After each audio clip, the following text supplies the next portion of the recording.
नेपाल राष्ट्र बैंक ऐन 2058 बमोजिम आर्थिक स्थायित्व र अर्थतन्त्रको दिगो विकासको लागि मूल्य र शोधनान्तर स्थिरता कायम गर्ने मूलभूत उद्देश्यका साथ यस बैंकले आर्थिक वर्ष 2059-60 देखि मौद्रिक नीति सार्वजनिक गर्दै आएको छ।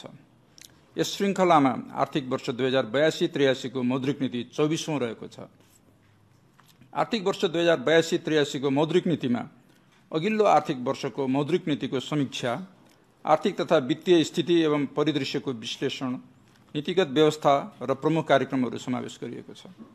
यसका अतिरिक्त विदेशी विनिमय व्यवस्थापन, वित्तीय क्षेत्र सुधार एवं नियमन, भुक्तानी प्रणाली, लघु वित्त, वित्तीय पहुँच एवं ग्राहक संरक्षण र सम्पत्ति शुद्धिकरण निवारण लगायतका नीति तथा कार्यक्रमहरू समेत यस मौद्रिक नीतिमा समावेश गरिएको छ।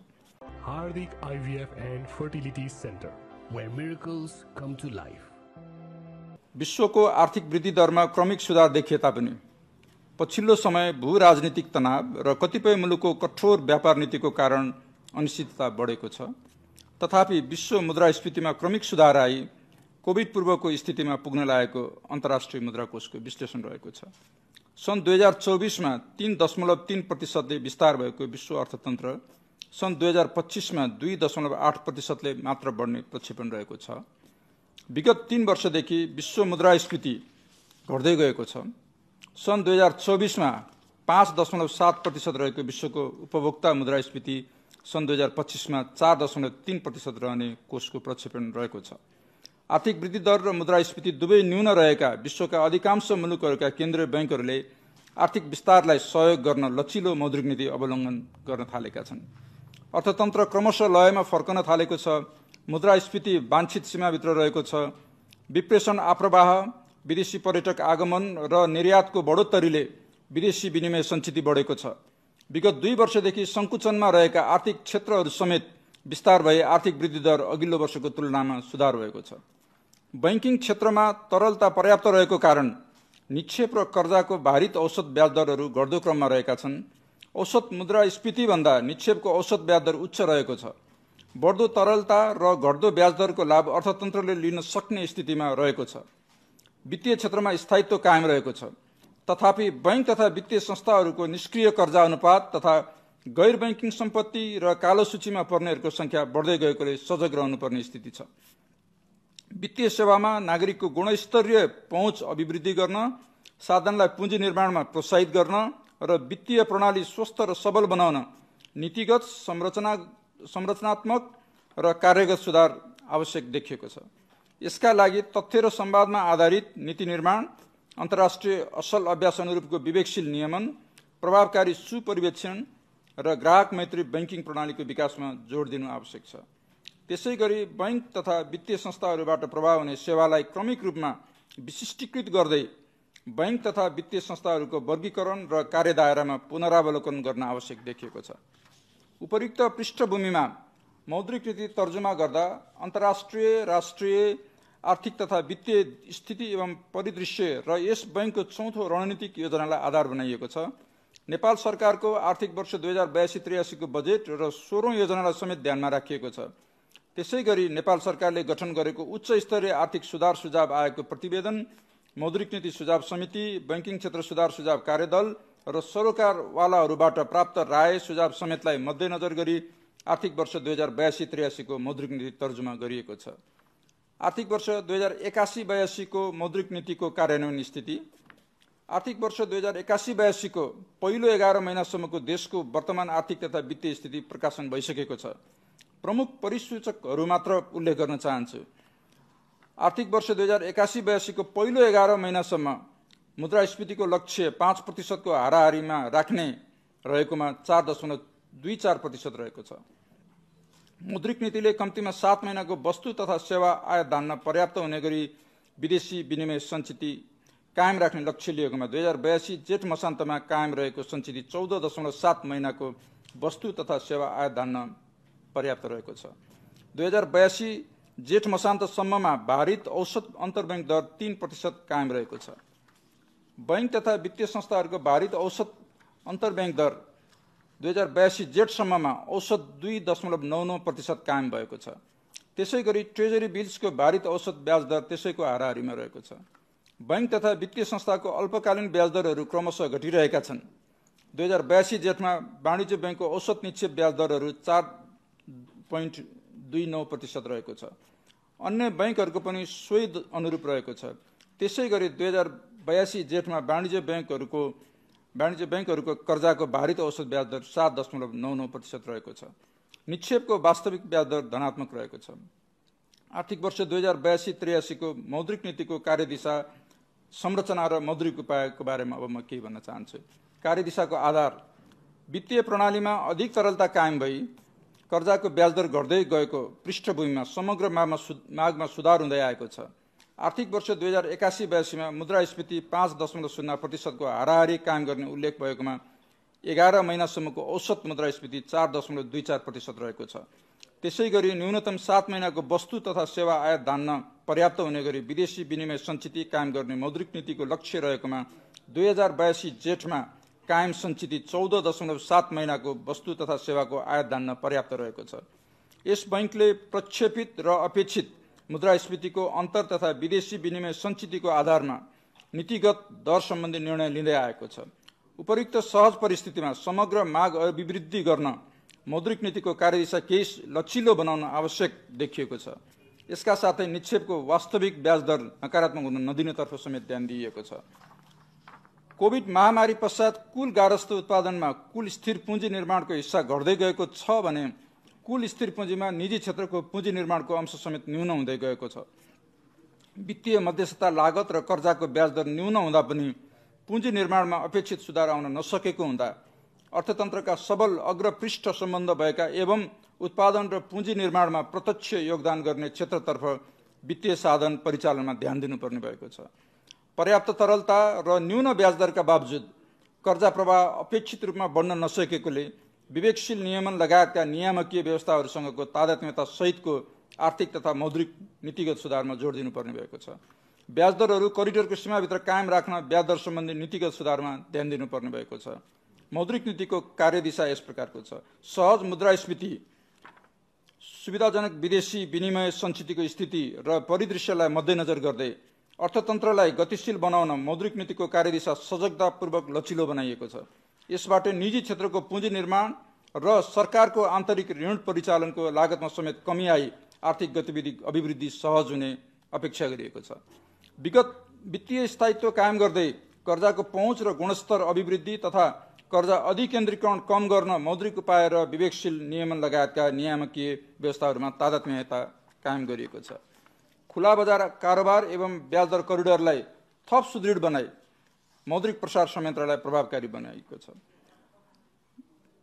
आर्थिक वर्ष 2082-83 मा 5.0% को हाराहारीमा मुद्रास्फीति र कम्तीमा 7 महिनाको वस्तु तथा सेवा आयात धान्न पर्याप्त विदेशी विनिमय सञ्चिति कायम गर्दै नेपाल सरकारको बजेट वक्तव्यमा उल्लेख भए बमोजिम 6.0% को आर्थिक वृद्धि हासिल गर्न मौद्रिक तरलता र विदेशी विनिमय व्यवस्थापन गरिनेछ। आर्थिक वर्ष 2082-83 को लागि विस्तृत मुद्रा प्रदायको वृद्धि दर 13% र निजी क्षेत्रतर्फ जाने कर्जा वृद्धि दर 12% सम्म रहने प्रक्षेपण गरिएको छ। नेपाली रुपैयाँको भारतीय रुपैयाँसँगको स्थिर विनिमय दरलाई मौद्रिक नीतिको अंकुशको रूपमा लिँदै आएकोमा यसलाई अन्तरिम लक्ष्यको रूपमा यथावत राखिएको छ। बैंक तथा वित्तीय संस्थाको भारित औसत अन्तर्ब्याङ्क दरलाई मौद्रिक नीतिको सञ्चालन लक्ष्यको रूपमा यथावत राख्दै स्वचालित र नियममा आधारित खुला बजार कारोबार सञ्चालनलाई निरन्तरता दिइएको छ। बैंक तथा वित्तीय संस्थाको भारित औसत अन्तर्ब्याङ्क दरलाई नीतिगत दरको हाराहारीमा कायम हुने गरी खुला बजार कारोबार सञ्चालन गरिनेछ। अब म मौद्रिक उपकरणहरूको बारेमा केही कुरा राख्न चाहन्छु। ब्याज दर करिडोरको माथिल्लो सीमाको रूपमा रहेको बैंक दरलाई 6.5% बाट घटाई 6% र ब्याज दर करिडोरको तल्लो सीमाको रूपमा रहेको निक्षेप सङ्कलन दरलाई 3.0% बाट घटाई 2.75% निर्धारण गरिएको छ। नीतिगत दरलाई 5.0% बाट घटाई 4.5% कायम गरिएको छ। बैंक दरमा स्थायी तरलता सुविधा प्रदान हुने विद्यमान व्यवस्थालाई निरन्तरता दिइएको छ। अनिवार्य नगद अनुपात र वैधानिक तरलता अनुपात सम्बन्धी विद्यमान व्यवस्थालाई निरन्तरता दिइएको छ। बैंकिङ प्रणालीमा रहने संरचनागत प्रकृतिको तरलता व्यवस्थापनलाई प्रभावकारी बनाउन आवश्यकता अनुसार नेपाल राष्ट्र बैंक ऋणपत्र निष्कासन गरिनेछ।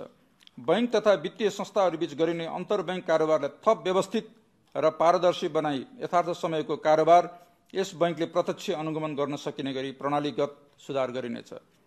आगामी आर्थिक वर्ष 2082-83 को वित्तीय क्षेत्र र विदेशी विनिमय सम्बन्धी नीति यस प्रकार छ।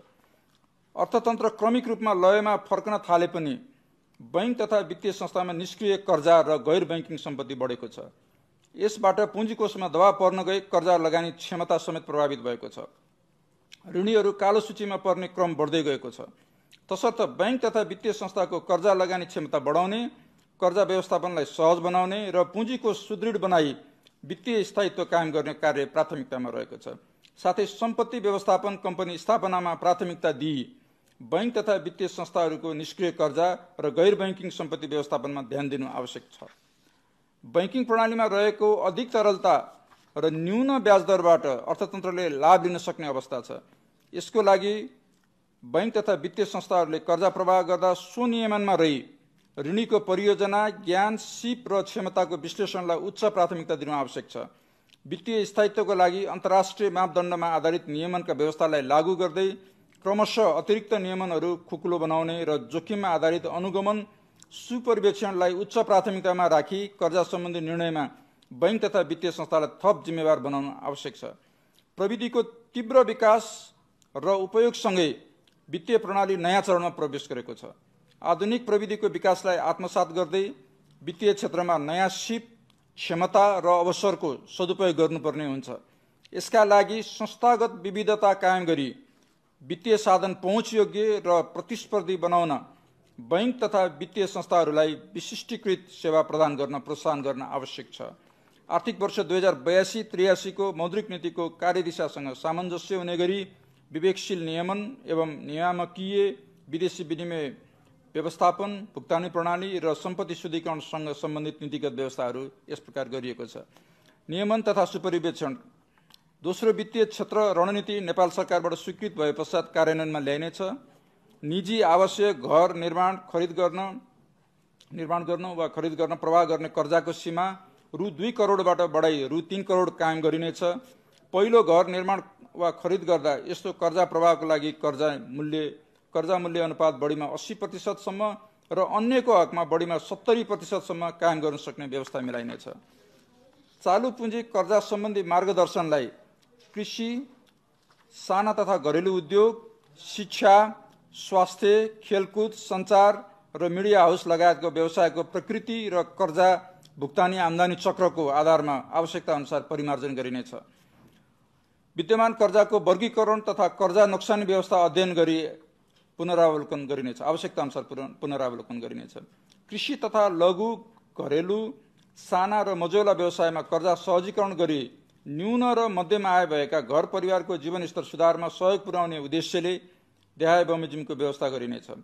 क, बैंक तथा वित्तीय संस्थाहरूले कृषि फसल, कृषियोग्य जमिन र कृषि व्यवसाय संरचनाको धितो आफैले मूल्याङ्कन गरी रु 10 लाखसम्म कृषि वा व्यावसायिक कर्जा प्रवाह गर्न सक्ने व्यवस्था गरिनेछ। ख, यसरी प्रवाह हुने रु 10 लाखसम्मको कर्जाको ग्रेस अवधिमा न्यूनतम कर्जा नोक्सानी व्यवस्था गरिनेछ। र ग, बैंक तथा वित्तीय संस्थाहरूले खाद्यान्न, बाली, पशुपन्छी, माछा पालन लगायत कृषि व्यवसायसँग सम्बन्धित कार्यका लागि व्यक्ति वा व्यावसायिक फर्मलाई फसल तथा उत्पादनको प्रकृतिसँग तालमेल हुने गरी विभिन्न अवधि र प्रकृतिका कर्जा प्रवाह गर्न सक्ने व्यवस्थालाई थप सरलीकरण गर्दै कार्यान्वयनको प्रभावकारी अनुगमन गरिनेछ। नेपाल कृषि अनुसन्धान परिषद नार्कले सिफारिस गरेका जातका कृषि उपजहरूको उत्पादन अभिवृद्धि गर्ने उद्देश्यका लागि बैंक तथा वित्तीय संस्थाहरूबाट प्रवाह हुने कर्जामा सहजीकरण गरिनेछ।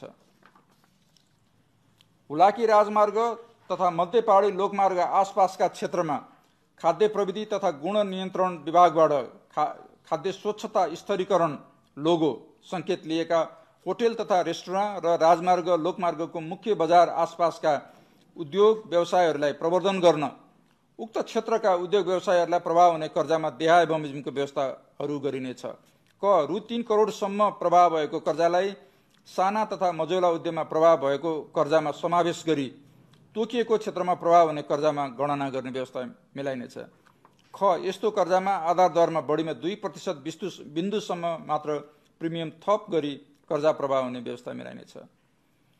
जाजरकोट, रुकुम लगायतका भूकम्प प्रभावित क्षेत्रमा परियोजना रहेका व्यावसायिक कर्जा तथा उक्त क्षेत्रमा बसोबास गरिरहेका व्यक्तिहरूले लिएको कर्जा पुनर्तालिकीकरण या पुनर्संरचना गर्न चाहेमा बैंक तथा वित्तीय संस्थाले ऋणीको आवश्यकता र औचित्यको आधारमा ऋणीको नगद प्रवाह तथा आम्दानी विश्लेषण गरी बुझाउनु पर्ने ब्याज रकमको कम्तीमा 10% रकम असुल उपर गरी पुनर्तालिकीकरण या पुनर्संरचना गर्न सक्ने व्यवस्था मिलाइनेछ। ऊर्जा उत्पादनका क्षेत्रमा प्रवाह गरेको कर्जाको ब्याज पुँजीकरण गर्ने सम्बन्धी व्यवस्थामा पुनरावलोकन गरिनेछ। बैंक तथा वित्तीय संस्थाहरूबाट शेयर दितोमा प्रवाह हुने मार्जिन प्रकृतिको कर्जाको विद्यमान एकल ग्राहक कर्जा सीमा रु 15 करोडबाट बढाई रु 25 करोड बनाइनेछ। चेक अनादरको कारण कालो सूचीमा पर्ने विद्यमान व्यवस्थामा नीतिगत सहजीकरण गरिनेछ। बैंकिङ क्षेत्रलाई थप प्रतिस्पर्धी, अनुशासित र जिम्मेवार बनाउन कर्जा, ब्याज दर र समष्टिगत नियमनमा सुधार गर्दै जोखिममा आधारित सुपरिवेक्षण प्रणालीलाई प्रभावकारी बनाइनेछ। वाणिज्य बैंकहरूको सम्पत्तिको गुणस्तरमा सुधार गर्न सम्पत्ति गुणस्तरको मूल्याङ्कन गरिनेछ। बैंक तथा वित्तीय संस्थाहरूको तरलता जोखिम न्यूनीकरण गरी स्थायित्व कायम गर्न अन्तर्राष्ट्रिय असल अभ्यास अनुसार लिक्विडिटी कभरेज रेशियो LCR र net stable funding ratio NSFR जस्ता व्यवस्थाहरूको प्रभावकारी कार्यान्वयन भए पश्चात कर्जा निक्षेप अनुपात सम्बन्धी नियामकीय व्यवस्थामा पुनरावलोकन गरिनेछ। नेपाल सरकारबाट स्वीकृति प्राप्त निकायमा दर्ता भई सञ्चालनमा रहेका जग्गा विकास तथा भवन निर्माणसँग सम्बन्धित फर्म कम्पनीलाई प्रभावित कर्जाको लागि पुनर्संरचना र पुनर्तालिकीकरण गर्नको लागि आवश्यक सहजीकरण गरिनेछ। हायर पर्चेज कर्जा दिने कम्पनीलाई स्वीकृति दिने नीतिगत एवं प्रक्रियागत व्यवस्थामा फिट एन्ड प्रोपर टेस्ट, कर्जाको ब्याज दर गणना, सेवा शुल्क लगायतका विषयहरूलाई समेटी उक्त नियामकीय व्यवस्थामा आवश्यक संशोधन गरिनेछ। नेपाल सरकारले तोकेको पूर्वाधार क्षेत्रमा लगानी गर्ने उद्देश्यले स्थापना भएका निकायले वित्तीय स्रोत जुटाउन जारी गरेका डिबेन्चरमा बैंक तथा वित्तीय संस्थाले लगानी गर्न सकिने व्यवस्था मिलाइनेछ।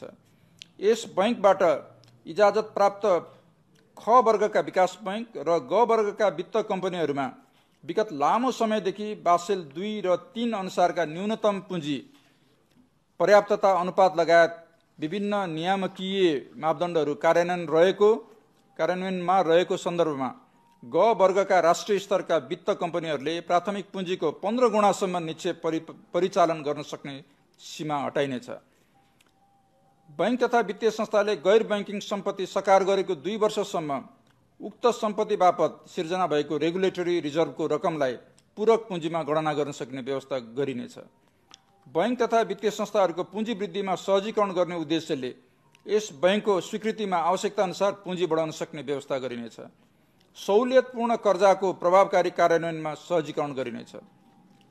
औपचारिक वित्तीय प्रणालीबाट विप्रेषण आय भित्र्याउन र उत्पादनशील क्षेत्रमा लगानी गर्न प्रोत्साहित गर्ने र सार्वजनिक निकायबाट हुने सबै भुक्तानीलाई विद्युतीय प्रणालीमा आबद्ध गर्ने विषयमा आवश्यक सहजीकरण गरिनेछ। बैंक तथा वित्तीय संस्थाको निष्क्रिय कर्जा तथा गैर बैंकिङ सम्पत्ति व्यवस्थापनमा सघाउ पुर्याउने उद्देश्यले सम्पत्ति व्यवस्थापन कम्पनीको स्थापनाको लागि आवश्यक ऐन र नियमको मस्यौदा तर्जुमा गरी नेपाल सरकार समक्ष पेश गरिनेछ। समस्याग्रस्त हुने अवस्थामा पुगेका बैंक तथा वित्तीय संस्थाहरूको समस्याको पहिचान गरी सुधारात्मक कारबाही गर्ने उद्देश्यले कार्यान्वयनमा विदेशी विनिमय व्यवस्थापन सम्बन्धी विदेशी लगानी आकर्षण गर्न वाणिज्य बैंक मार्फत विदेशी विनिमय जोखिम व्यवस्थापन गर्ने व्यवस्था मिलाइनेछ। आर्थिक तथा व्यावसायिक वातावरण सुधार र लगानी अभिवृद्धिमा सहजीकरण हुने गरी नेपाल राष्ट्र बैंक विदेशी लगानी तथा विदेशी ऋण व्यवस्थापन विनियमावली संशोधन गरिनेछ।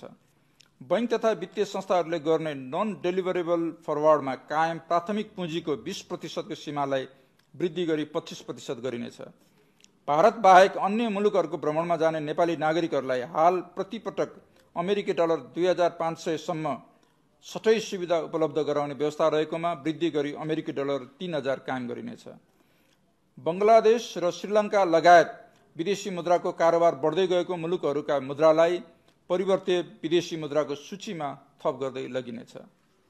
भुक्तानी प्रणाली सम्बन्धी सबल र सुरक्षित भुक्तानी प्रणालीको विकास गरी विद्युतीय माध्यमबाट हुने कारोबार र वित्तीय पहुँच अभिवृद्धि गरिनेछ। भुक्तानी प्रणालीलाई थप सबल, सक्षम र सुरक्षित बनाउन यस क्षेत्रमा हुने नवीन अभ्यास तथा प्रवर्धन गर्न रेगुलेटरी स्यान्डबक्स सञ्चालनमा ल्याइनेछ। सम्पत्ति शुद्धिकरण निवारण। Financial action task force FATF को सघन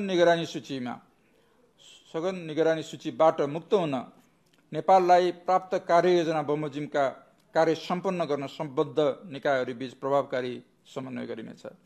यस बैंकसँग सम्बन्धित राष्ट्रिय रणनीति तथा कार्ययोजनाको पूर्ण कार्यान्वयनको लागि निगरानी, अनुसन्धान र कारबाहीलाई थप सबल बनाइनेछ। एसिया प्यासिफिक समूह APG ले प्रकाशन गरेको नेपालको तेस्रो चरणको पारस्परिक मूल्याङ्कन प्रतिवेदनमा उल्लिखित नियमनकारी निकायहरूसँग सम्बन्धित प्राथमिकताका कार्यहरू प्रायोरिटी एक्सन्स र सुधारका सुझावहरू रिकमेन्डेड एक्सन्स प्राथमिकताका साथ कार्यान्वयन गरिनेछ।